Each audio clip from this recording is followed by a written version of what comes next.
Good morning, everybody. It's JaneJohnston with the BriarHillGroup at REMAX Camosun, and hey, everybody. It's Andrew Plank with LePage. Thank you, Jane. It's funny because it's backwards. All right, so it's like nope. It looks like you're that way to me, but no. Then I have to. No. Why can't you switch it around? Doesn't work. Okay, so Andrew and I have known each other since 2006 when we took our real estate course together, and we decided to do this podcast because we wanted to inform people about what's going on in real estate. So we do this every Monday morning at 10 a.m. Yep. You're welcome to subscribe to us. To be clear, we haven't been doing it since 2006, or it would be much more polished. Yes, we've been doing this since the fall. Basically, I got sick of talking to myself. I'll be your foil. So how's your life in real estate land this past week? This past week was a busy week. A number of closings for clients, and then showing properties, mostly condos lately, which is interesting. And I've had some conversations around this. It does look like the condo market is certainly warming up, picking up. A lot more active, multiple offers. Of the three different sets of clients I was out with this weekend, two of the properties went multiple offers. The other set I was out with were looking at new construction, and all of those the two complexes we were looking at were selling really quickly. And while we were there were showings ongoing and meetings with the sales representatives, and much more active than it was last year.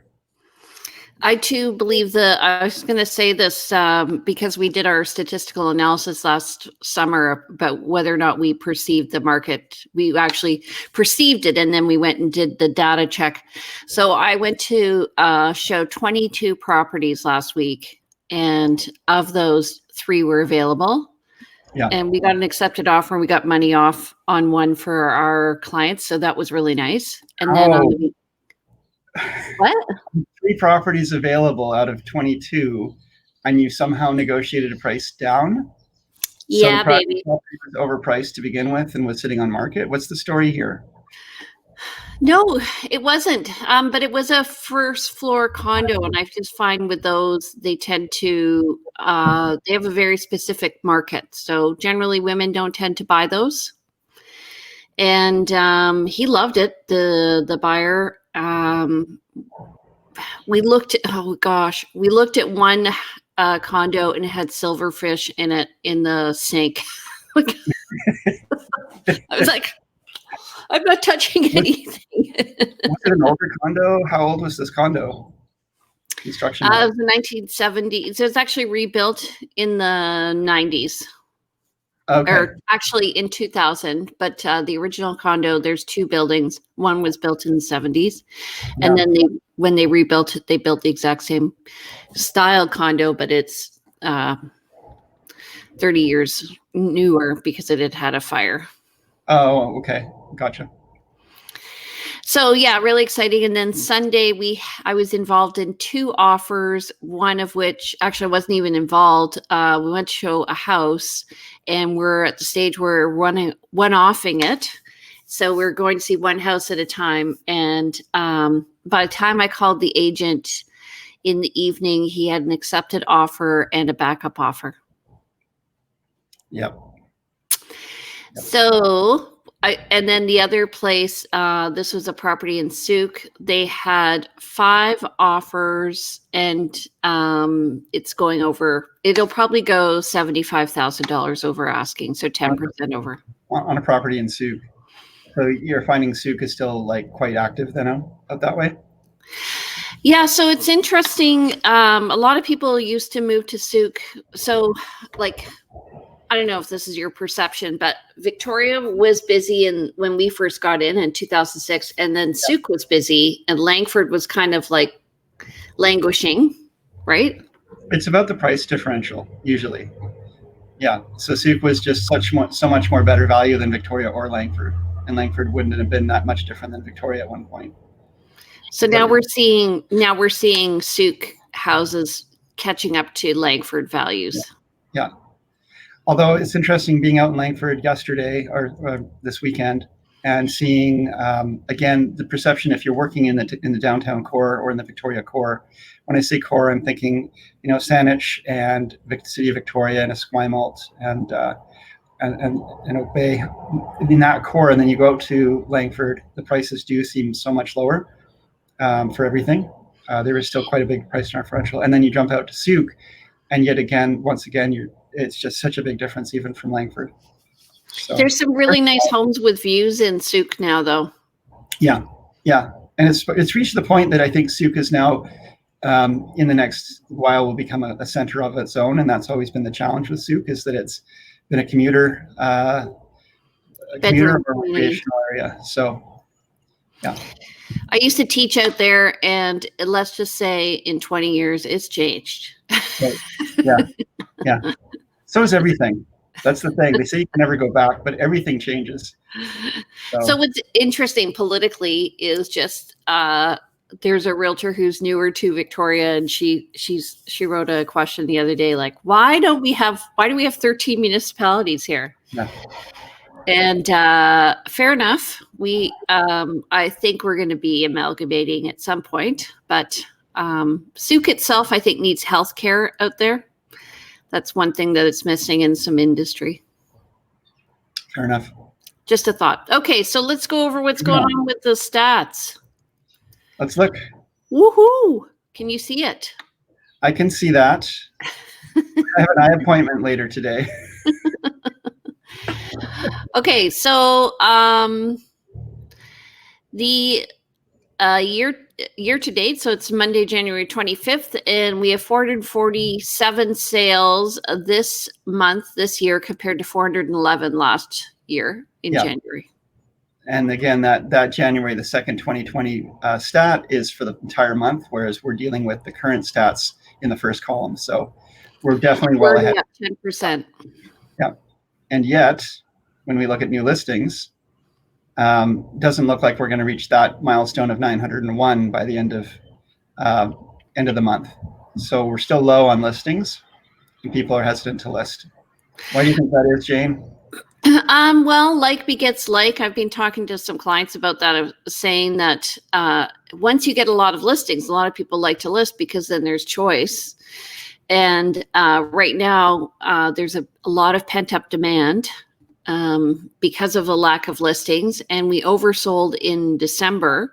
So we're obviously going to be doing that again now. We have 30% less, or not 30, but maybe 25% less listings. So 667 compared to 901, which is normal. And I keep telling buyers, just wait. For the spring? Yeah. Yeah. I'm telling sellers not to wait. Yes. Sellers sell. Yeah. But buyers, maybe wait. We'll see what happens. Prices will continue to rise is the problem into the spring. So if you find the right one, don't wait. But if you want selection, wait. That would be in a nutshell. Right. So new listings were at 667 compared to 901, and total active listings, Andrew?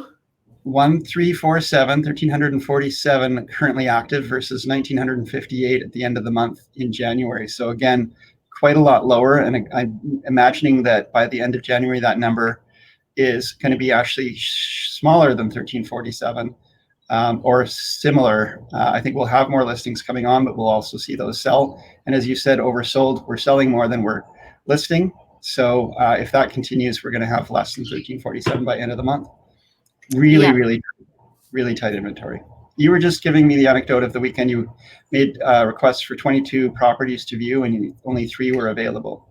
So that's the other one, is when you see the actual number of active listings, you can take a big fraction of that and consider that they are probably already under contract. They just haven't been marked as unconditional yet. Yeah, so they're much less than 1347. They're considered conditionally sold, and then they move to pending once the conditions are removed. Yeah. If we look at the list to sale ratio of 228 new listings and 215, we're firmly in a seller's market right now over the past week. Yeah.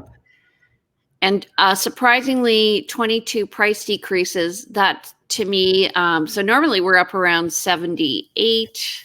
or more. So that's interesting to me that there even are price decreases, but definitely your place should be selling if it's on the market. If it's not, it's definitely overpriced. If it's not selling, quickly, there's an issue with the property. Exactly. Okay, so I got the question on the weekend. Hey, this house is assessed at this price. How come it's listed up here? And what we've just seen is part of the reason, but we're going to just go over our assessment information here. So Andrew has shared with me. Hold on one second. There's just some slides that BC Assessment has shared with realtors in the past to describe their process. And, Jane, I don't know about you, but I often find that clients are saying, hey, this property is listed for X, but the assessed value is Y. It's quite a big difference. I don't want to pay more than its assessed value. Can you explain this to me? And so, we each have our own ways of going about this. But I think what people need to understand is, generally speaking, that the assessed value is not the true value of the property. They try to make a true value of the property, but the assessors are assessing 15,000 to 20,000 properties a piece. That's a lot of properties to assess. It's essentially blanket assessments. They're not looking individually really closely at each property. They're not going through the properties. They might use recent sales as an estimate, but they're not actually walking, as I said, inside those properties. So here's, just keep on this slide for a quick second. The other thing is here we are in January, and what the assessed values are based on is the market value as of July 1st of the prior year. So that's another key factor that people need to keep in mind, is they're not dealing with the assessed value based on the current market. They're based on, and it's an average from April to October of the previous year. So it's already 6 months out of date right now. Yeah. So why do they do assessment? That's why people ask. And the reason why is because they want to figure out what the taxes are. They're determining what the mill rate is. So that is, they have expenses to pay, like snow removal. Let's say they're going to reinforce sewers, they're going to do bridges, all of that stuff. They have to determine how much money they need. And then they take that. So the city looks at the average values, takes what their expenses are, and then they say, this is what your taxes are. Yeah, they just essentially look at how much they need to budget for the entire year, look at the gross inventory of the full value of all the different properties within the city that are the assessed values, that is, and then divide the two and assess each property based, if your property is worth less, you pay a little less in taxes. If your property is worth more, you pay a little more in taxes. But again, it's a blanket assessment. So it's not, although it's a way to somewhat equitably distribute the tax burden, it's not an exact science. And how many times have you heard of people challenging their taxes property assessment because it's out? Although, again, if you want your tax assessment to be low, your property assessment to be low, because you'll be paying less taxes, all things being equal. Right. So when you're, I'm going to just make this smaller. When you're looking at what do you see there, Jane? I don't know what I'm doing there. Okay, so here's the thing: is a lot of people say, "Well, I want to offer the assessed value." Well, as you already mentioned, the assessed value is 6 months out of date. And also, if you have, let's say, I think a condo building is a really good way to look at it. So if you have condos and one of those condos sells, it kind of determines what the rest of the condos in the building sell for. And if that condo is being well maintained, it brings the price up. But everybody gets irritated with the person who sells low because they bring the value of the condos low. Yeah, and to be clear, the reason that happens is because BC assessment, the assessors actually do look at the MLS data, at the sales data. They actually look at the BC, at the land title office data, what are these numbers of these properties selling for? And so that they will have figures to base on estimate the other values. And as Jane is saying, when they look at those, if they see a property that's sold low because the seller was motivated, they don't know the motivation of that seller. They just know a number that property sold for, and they're going to blanket assess the rest of the properties around it. And also they are once in a while, they're sending out a survey asking you if you've done any upgrades to your property, but they're also relying on permits pulled from the municipalities. And you don't need a permit to paint your house or upgrade the cabinets in the kitchen or put in tile floors, which make a huge difference in how your house presents. Yeah. So they can be totally off. Yeah, certainly. So we put the information on. I was on an MLS committee one year. Maybe you were on that committee with me. I was on it for years. I chaired it. So we put the information on because it is part of information people need to know when they're purchasing a home. But really, it's not pertinent to purchase price. Yeah. Unless your house sells, and then usually it's how it shows up the next year. Correct? And that's a key one that is, I often remind my clients, because they say, oh, look at the taxes that I'll be paying for this house because it's assessed so low. And I say, yeah, but you know, we went multiple offers and you paid X. So the assessment magically next year is going to be exactly what you paid for it. Because that's the information that the assessors have to draw from. And so, yes, your assessment will change, and therefore your taxes. Okay, so let's just, one more thing about assessment. Let's just talk about farm taxes.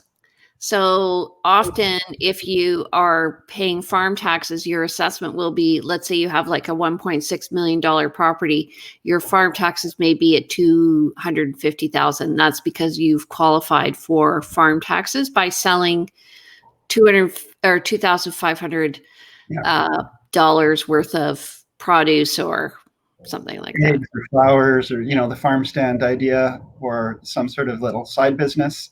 You don't have to do a lot, but you can really reduce your taxes if you own an estate property in an agricultural zoned area that allows for the farm tax status.